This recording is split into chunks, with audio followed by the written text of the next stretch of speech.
Good evening. The title of our devotion tonight is What Has Love Got to Do With It?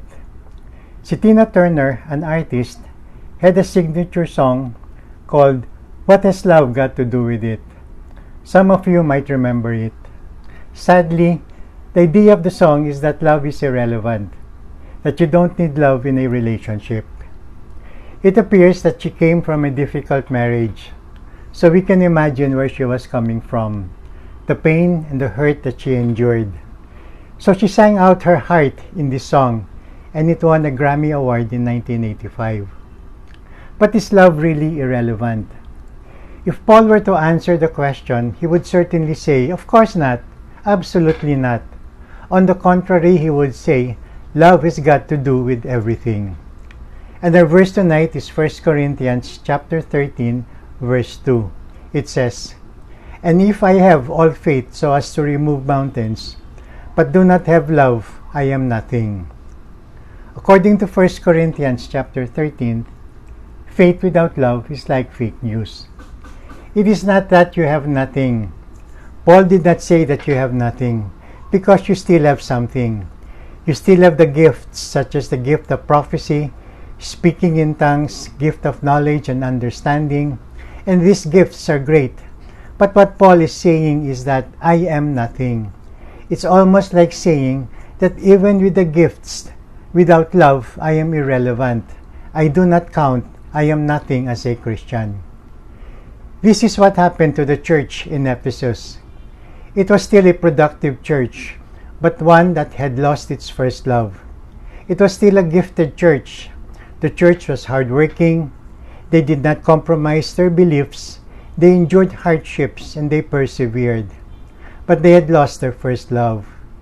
God warns them that without love, if they did not repent and go back to doing things because of love, He will come quickly and remove their testimony as a church, that God would take away their light. Nothing is more important to God than love. It reflects His very nature, and it is to be the very nature of us as Christians. I believe Paul in our verse and John in Revelation are telling us that we need the kind of faith that reflects Jesus, because Jesus is love. Without Jesus, our faith is nothing. I am nothing, according to Paul, because the object of our faith should be Jesus, and this is expressed through our love to God and to our love to others. So if the object of our faith is not Jesus, what then does our faith reflect? Like the church in Ephesus, many Christians today are involved in ministry. Christians volunteer as church workers, give their tithes, share the gospel. They do these things because of their faith in who Jesus is. They have faith that God is able to do what He says and that His plans are good and perfect.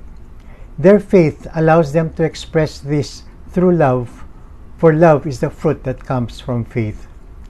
But like the believers in Ephesus, Paul warns that even Christians today can become so involved in ministry that they forget why they are doing the things they are busy with. Rather than reflecting their love to God and their fellow brothers, the reason why they should be doing these things, Paul warns they may no longer be motivated by their first love. They may have set up for themselves earthly goals and objectives, such as receiving the praises of men or even self-glorification, for highly successful programs or the exponential growth in church membership and activities.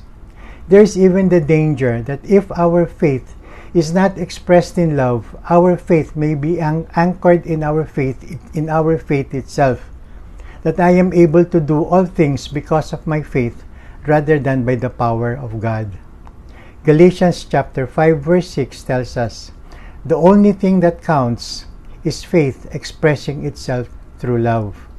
So tonight I pray that God will always instill in our hearts our first love, who is God.